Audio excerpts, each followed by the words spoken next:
BA पाठ द्वितीय वर्ष के मेरे समस्त प्रिय विद्यार्थियों, एसएन के पी राजकीय स्नातकोत्तर महाविद्यालय नीम का थाना के यूट्यूब चैनल पर मैं जेपी बिलोनिया एसोसिएट प्रोफेसर विभागाध्यक्ष हिंदी आपका हार्दिक स्वागत करता हूं।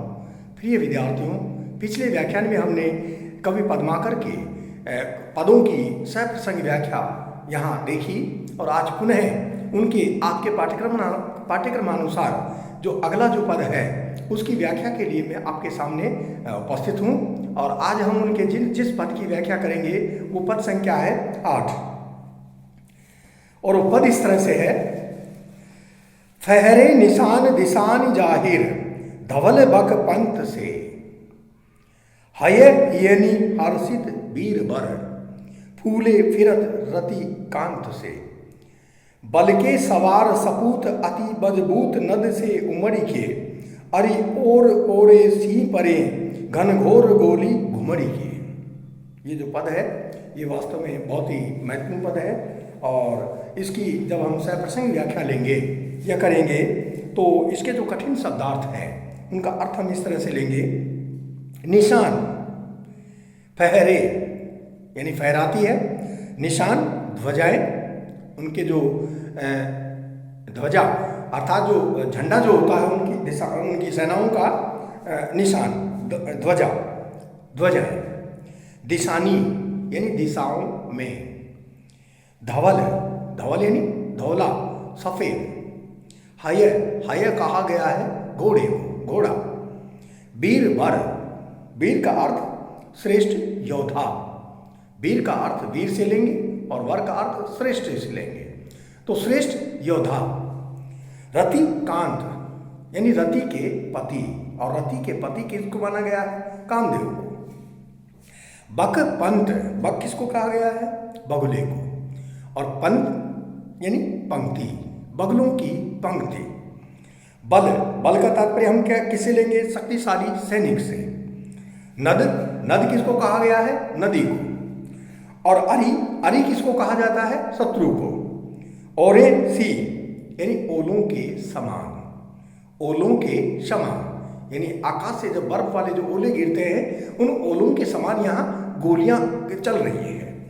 तो प्रस्तुत जो पद है ये कवि पद्माकर का पद है और इसमें कवि पद्माकर ने प्रकृति वर्णन से संबंधित ये पद रचा है और इसमें वर्षा ऋतु का जो बिल्कुल रूपकातात्मक वर्णन यहाँ प्रस्तुत किया है। यानी वर्षा ऋतु का जैसा रूप सौंदर्य होता है ठीक वैसा का वैसा बिल्कुल रूप रच करके और उन्होंने अपना ये पद रचित किया है। तो इसकी जो व्याख्या है वो हम इस तरह से कर सकते हैं कि फहरे निशान दिशान जाहिर धवल बक पंत से, वर्षा ऋतु को सेना का ही रूपक कवि के द्वारा दिया गया है। तो इसमें रूपक अलंकार का कवि प्रयोग कर रहा है और वर्षा ऋतु को ही सेना का रूपक देते हुए कवि पद्माकर कह रहे हैं कि सभी दिशाओं में वर्षा ऋतु रूपी जो सेना है उसके जो निशान हैं अर्थात जो उसकी जो ध्वजाएं हैं, उसके जो झंडे हैं वो फहरा रहे हैं और वो झंडे फहरा रहे हैं बगलों की पंक्ति की भांति सो सफेद रंग के हैं। अर्थात बगलों की सफेद पंक्तियां ही वर्षा के क्या है? निशान है। अगली दूसरी पंक्ति देखिए, है हियनि हर्षित वीर वर फूले फिरत रति कांत से, और वहां पर हृदय रूपी जो घोड़े हैं वो बड़े प्रसन्न हो रहे हैं। हृदय रूपी जो घोड़े हैं वो बड़े प्रसन्न हो रहे हैं और प्रसन्न होकर के घोड़ा जब प्रसन्न होता है तो क्या करता है? हिनहिनाता है। तो उसी तरह से हृदय रूपी जो घोड़े हैं वो आज बड़े प्रसन्न हो रहे हैं और हिनहिना रहे हैं, घोड़ों की तरह हिनहिना रहे हैं और कामदेव के समान श्रेष्ठ वीर वहां पर घूम रहे हैं। घोड़ों के सवार सैनिक नदी नालों की भांति उमड़ रहे हैं। तीसरी पंक्ति देखिए कि बल के सवार सपूत अति मजबूत नद से उमड़ी के, कि घोड़ों के जो सवार सैनिक हैं वो नदी नालों की भांति उमड़ रहे हैं। जैसे वर्षा जब होती है तो वर्षा के अत्यधिक रूप में होने के कारण नदियों नालों में यहाँ अत्यधिक पानी यहाँ प्लावित होता है। तो नदी नाले जिस तरह से प्रबल वेग के साथ में यहाँ बहते हैं, ठीक उसी तरह से घोड़ों के जो सवार सैनिक हैं वो नदी नालों की भांति उमड़ रहे हैं। इस प्रकार चौथी पंक्ति देखिए, अरी ओरे ओरे सी परे घन घोर गोली घुमड़ी के, यानी इस प्रकार वर्षा ऋतु रूपी जो सेना है वो घनघोर घटाओं के रूप में उमड़ घुमड़ रही है और जो कि शत्रुओं की ओर ओलों के समान या ओले रूपी गोलियां गिरा रही है। आशय इसका यह हम लेंगे कि वर्षा ऋतु के आने पर प्रेमी जनों के जो हृदय है वो हर्षित हो जाते हैं कि वर्षा ऋतु का जब आगमन होता है, वर्षा की जब मंद मंद गति से गिरने वाली जो बारिश की जो छोटी छोटी जो फुहारें हैं वो प्रेमी जनों के हृदयों को क्या करती है, प्रसन्न करती है और काम भावनाएं विकसित होने लगती है। उनके मन में काम की भावना यहाँ उद्दीप्त होने लगती है और वर्षा काल में वर्षा के जो काले बादल उमड़ घुमड़ना शुरू कर देते हैं और कभी ओलों की वर्षा भी उनके द्वारा कर दी जाती है। नदी नालों में जल प्रवाह बढ़ जाता है, ये वर्षा के कारण ही होता है, वर्षा में ही होता है, वर्षा ऋतु में ही ऐसा संभव होता है। और इस प्रकार वर्षा ऋतु सेना के युद्ध प्रयाण के समान शत्रु पक्ष पर क्या करती रहती है, प्रहार करती रहती है। और इसमें सैन्य प्रयाण एवं वर्षा ऋतु की प्रकृति का बड़ा ही श्लिष्ट वर्णन रोचक रूप से कवि पद्माकर ने अपने प्रस्तुत पद में यहाँ प्रस्तुत किया है। साथ ही इसमें अनुप्रास का कवि ने प्रयोग किया है और अनुप्रास का कवि ने प्रयोग यहाँ कौन सी पंक्तियों में किया है, चारों ही पंक्तियों में अनुप्रास का हम यहाँ प्रयोग मान सकते हैं। कि जैसे पहली पंक्ति हम उदाहरण के रूप में देखें कि फहरे निशान दिशानी, निशान नी का न और न, फिर निशान अंत में न और दिशानी न और हय यानी हर्षित वीर वर है बार बार प्रयोग में लिया जा रहा है, भय वर्ण की बार बार आवृत्ति हो रही है और फूले फिरत भय वर्ण की बार बार आवृत्ति हो रही है और बल के सवार सपूत में स वर्ण की बार बार आवृत्ति है और बल में ब की आवृत्ति है, मजबूत में ब की आवृत्ति है। अरी ओरे ओरे सी, अरी ओरे ओरे ए वर्ण की बार बार आवृत्ति है 3 बार और घनघोर में घुमड़ी, यहाँ भी घ वर्ण की 3 बार आवृत्ति है, इसलिए इसमें हम अनुप्रास अलंकार का प्रयोग मान सकते हैं। तो इस तरह से सांग रूपक अलंकार हम इसमें कह सकते हैं कि रूपक अलंकार का प्रयोग किया है लेकिन सांग रूपक अलंकार उसमें माना जा सकता है। और सवय छंद की जो पद मैत्री योजना है वो वास्तव में इसमें द्रष्टव्य बन पड़ी है। अब हम इनका जो अगला जो पद है वो लेते हैं पद संख्या 9। सिर कटी धर कटही, धर कटी सुहे कटी जात है, सुहये कटी जात है, इमी एक ही बार में कटी भट बहे बिन गात है, इत सुभट भूप अनूप गिरी के उकढ़ी आए ताउंसो, उत सुभट अर्जुन के विकट फिर लरी परे अति चाउंसो।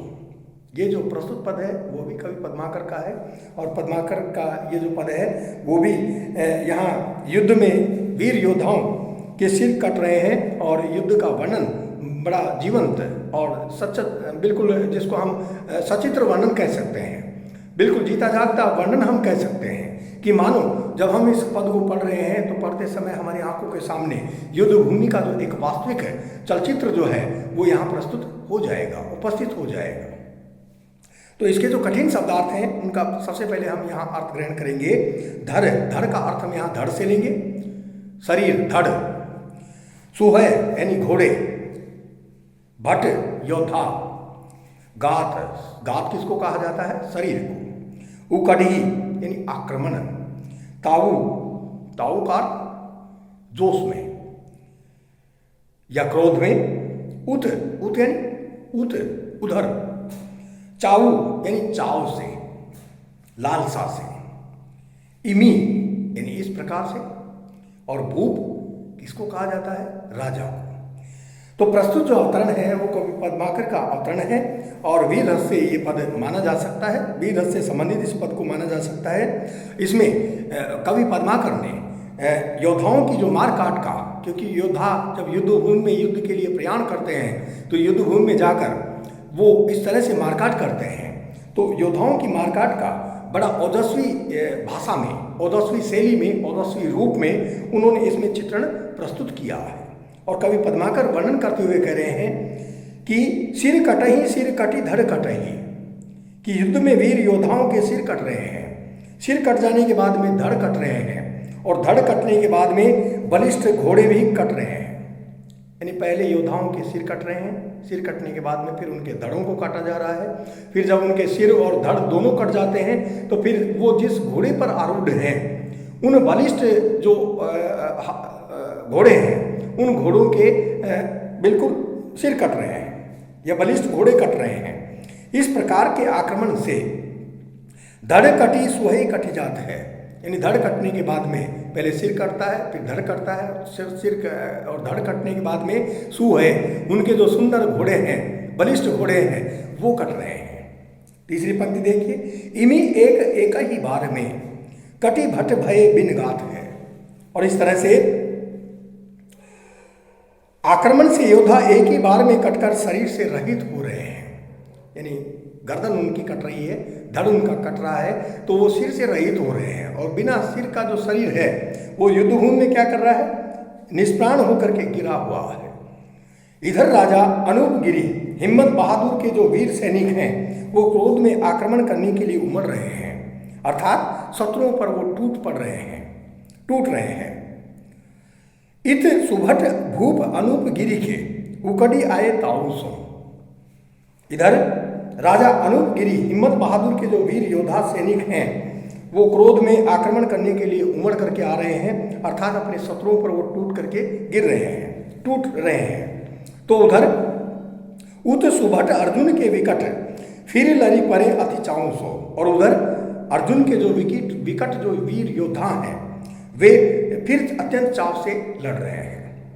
इसमें कवि जो पद्माकर हैं उन्होंने अपने आश्रयदाता जो राजा हैं, राजा हिम्मत बहादुर, उनकी सेना के युद्ध कौशल का, युद्ध वीरता का, उनके शौर्य और पराक्रम का एक बड़ा ही अद्भुत और सुंदर वर्णन इसमें प्रस्तुत किया है। और ऐसा सुंदर और अद्भुत वर्णन भूषण कवि भी और सेनापति कवि भी कर पाने में शायद सक्षम नहीं रहे हैं। ऐसा वर्णन यहाँ वीर रसात्मक वर्णन कवि पद्माकर के द्वारा अपने पद के अंतर्गत यहाँ प्रस्तुत करके और इस पद को उन्होंने बहुत ही महत्वपूर्ण बना दिया है।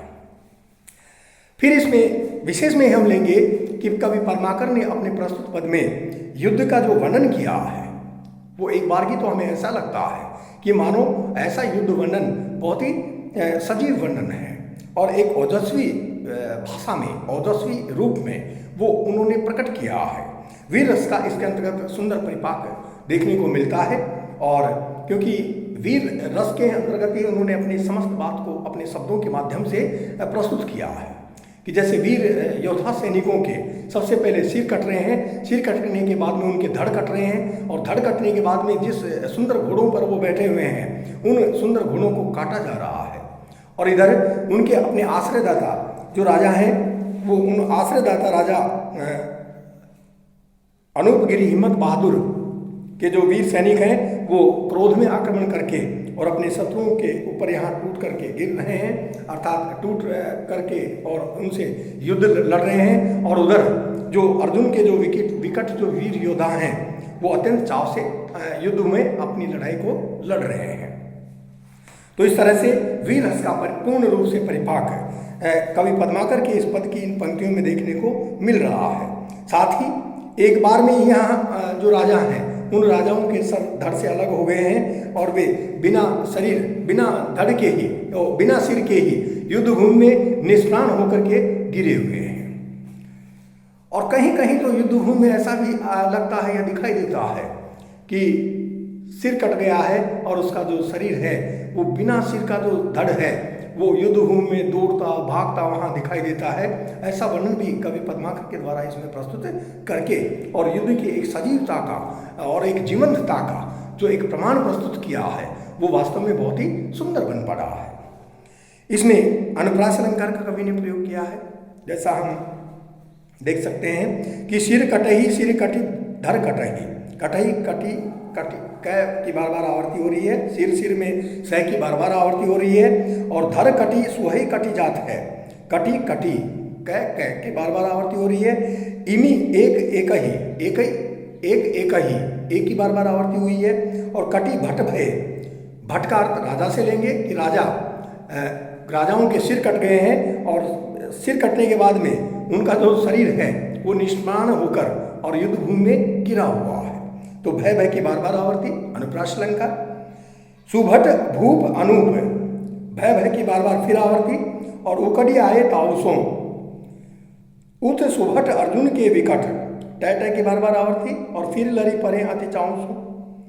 यहाँ अनुप्रास अलंकार का बड़ा ही सुंदर वर्णन कवि पद्माकर के द्वारा इसमें प्रस्तुत किया गया है। साथ ही यमक अलंकार का कवि यहाँ प्रयोग कर रहा है, यानी एक ही शब्द अलग अलग है, एक ही शब्द दो बार प्रयोग में लिया गया है और वहाँ उसका अर्थ अलग अलग निकल रहा है। और वो शब्द कौन सा है?